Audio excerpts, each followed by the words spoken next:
मराठी संदर्भात घोषणाबाजी करत मोर्चा निघाला। मोर्चा मीरा रोडच्या वेगवेगळ्या भागांमधून निघाला आणि तो स्टेशन परिसरामध्ये आता पोहोचलेला आहे।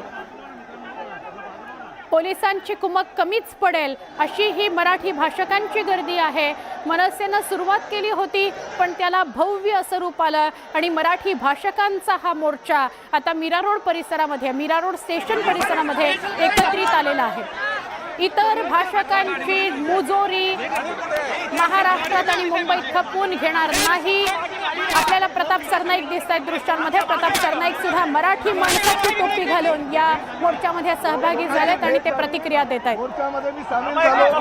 मी या महाराष्ट्राचा मंत्री जरी असेल तर मोर्चामध्ये मी सामील हे दाखवलेलं आहे। ज्या पद्धतीने मोर्चा त्यांनी आरोप केला काय सांगाल मोर्चामध्ये ज्या पद्धतीने आरोप केला गेला छत्रपती शिवाजी महाराज की जय।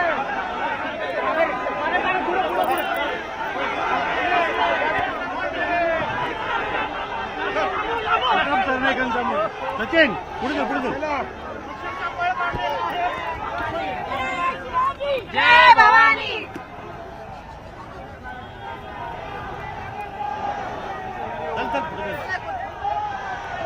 प्रताप सरनाईक या आंदोलनामध्ये सहभागी करण्याकरता आले होते पण मोर्चामध्ये सरनाईकांविरोधात घोषणाबाजी झाली।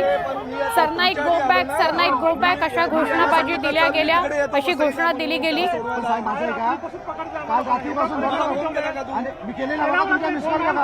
साहेब मी 2 वेळा तुम्हाला फोन केला, 2 वेळा देशमुखला जाऊन घेऊन फक्त आमचं एकच मत आहे साहेब, तर नरेंद्र मेहता अखिल मीरा भाईंदरमध्ये नाही पाहिजे एवढंच फक्त मी सहकार्य उद्या तुम्हाला भेटायला येतो आम्ही लोक।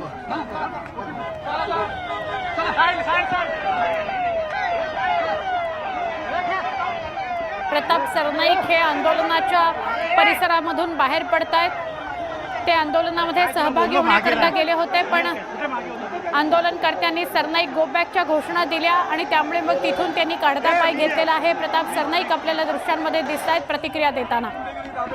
पूर्ण मराठी लोक आमच्या सोबत आहेत। कोण आहेत ही लोक? कोण आहेत? नाही बाहेरचे मनसे आणि उबाटाचे लोक आलेले, बाहेर ना आलेले। सर पण सुरुवातीला परवानगी दिली असती तर हे चित्र झालं नसतं। मी पोलिसांवर कारवाई करण्याची मागणी मुख्यमंत्र्यांकडे केलेली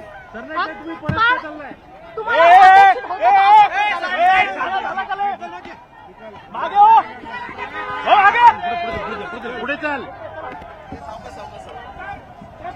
पुढे जाऊ दे, एकदम पुढे जा।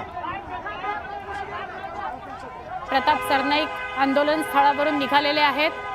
ही सगळी बाहेरून बोलावलेली उबाठा आणि मनसेची माणसं आहेत पण मराठी माणूस आमच्या सोबत आहेत अशी प्रतिक्रिया प्रताप सरनाईक यांनी दिली आहे। मराठी भाषेकरता आंदोलनात सहभागी व्हायला मी आलोय असं बोलले होते प्रताप सरनाईक। आंदोलनामध्ये सहभागी व्हायला आले मात्र 50 खोके एकदम ओकेची घोषणा देत त्यांना तिथून परत जा असं सांगण्यात आलं। सरनाईक गो बॅकच्या घोषणा दिल्या गेल्या मग सरतेशेवटी सरनाईकांना तिथून काढता पाय घ्यावा लागला कारण पोलिसांवर सुद्धा त्यांच्या सुरक्षिततेचा ताण आला असता आणि अनुचित प्रकार सुद्धा त्या परिसरात घडू शकला असता कारण मोर्चेकरी आता संतप्त आहेत। सरकार कुठेतरी मराठी भाषकांना सोबत घेत नाहीये, त्यांची अवहेलना करताय। सरकार कुठेतरी पाठिंबा मराठी भाषकांना देत नाहीये अशी भावना मोर्चेकऱ्यांची आहे आणि त्यामुळे मोर्चेकरी सगळ्या नेत्यांवर संतप्त आहेत। सरकारमधल्या नेत्यांवर संतप्त आहेत कारण सरकारमधल्याच काही नेत्यांनी मग ते काही आमदार असोत किंवा काही खासदार असोत त्यांनी जी भाषा वापरलेली आहे मराठी भाषकांसंदर्भात जे वक्तव्य केलेलं आहे ते गंभीर स्वरूपाचं आहे। कालचा खासदार निशिकांत दुबेंचं वक्तव्य असो किंवा आजचं आमदार स्थानिक आमदार जे आहेत त्यांचं वक्तव्य असो ते काही लोकांना पटलेलं नाहीये।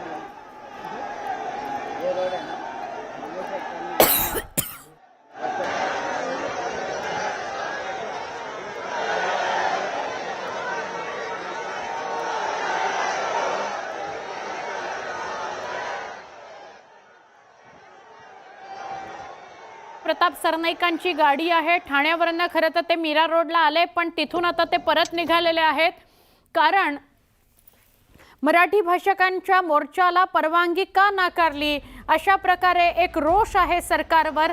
सरकार सांगतं म्हणूनच पोलीस तसं वागतात आणि त्यामुळे पोलिसांवर रोष नाही आहे तर सरकारवर रोष आहे नागरिकांचा, मनसेचा, की आम्हाला जर ते म्हणजे व्यापारी हिंदी भाषिक गुजराती भाषिक जर आंदोलन करू शकतात, व्यापाऱ्यांचं आंदोलन होऊ शकतं, तर मग मराठी भाषिकांचं आंदोलन का दडपलं जात आहे, अशी एक किनार या आंदोलनाला मिळाली.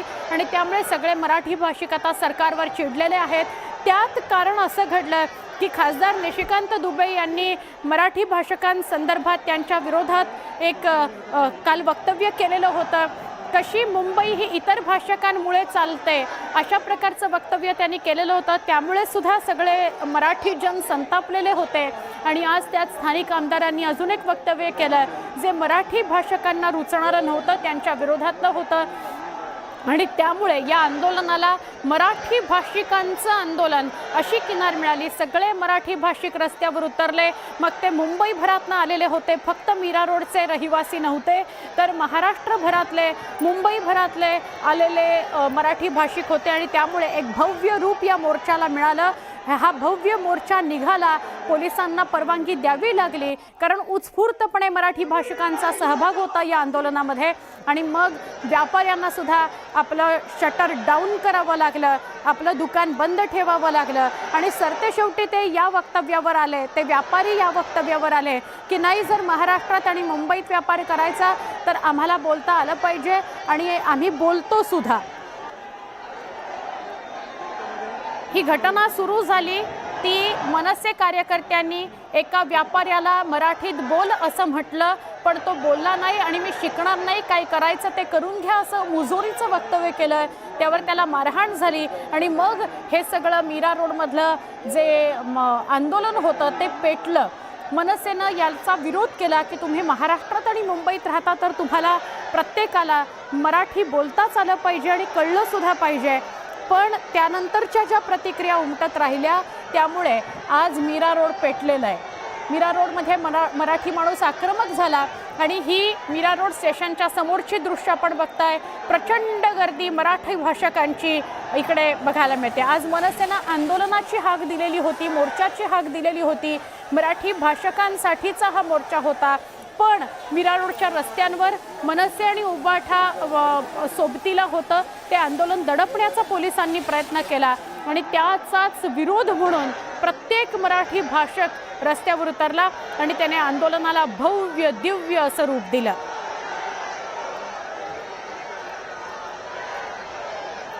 साधारणपणे 10 ते 11च्या दरम्यान मुख्यमंत्री देवेंद्र फडणवीस यांनी प्रतिक्रिया दिली. आणि ती प्रतिक्रिया देताना ते असं म्हणाले की मोर्चाला विरोध नव्हता, पण मोर्चा ज्या रस्त्यावरून काढायचा होता त्या रस्त्याला विरोध होता. तुम्ही दुसऱ्या ठिकाणी मोर्चा काढा असं पोलिसांनी त्यांना सांगितलं होतं, मात्र त्यांनी ऐकलं नाही. आणि दुसरा विषय असा होता जो मुख्यमंत्र्यांनी मांडला की सभेला सुद्धा पोलिसांनी परवानगी दिलेली होती, मात्र तरी देखील मोर्चा हा त्याच रस्त्यावरून काढायचा असा आग्रह मोर्चेकऱ्यांचा होता. म्हणून पोलिसांनी हा मोर्चा दडपण्याचा आणि धरपकड करण्याचा प्रयत्न केला आणि धरपकड केली देखील. विनायक जाधव यांच्या नेतृत्वात मोर्चा मनसेचा निघणार होता, पण त्यांना पहाटेच पोलिसांनी ताब्यात घेतलं आणि अनेक मनसेच्या नेत्यांना स्थानबद्ध करण्यात आलं. तो जरी मोर्चा दडपण्याचा प्रयत्न झाला आणि कार्यकर्त्यांना जरी ताब्यात घेतलं तरी त्याचा परिणाम असा झाला की त्याचं उग्र रूप आपल्याला आत्ता बघायला मिळत आहे. संदीप देशपांडे यांनी मुख्यमंत्री देवेंद्र फडणवीस यांच्या प्रतिक्रियेवर प्रतिक्रिया देताना असं म्हटलं की मुख्यमंत्री चुकीची माहिती देत आहेत.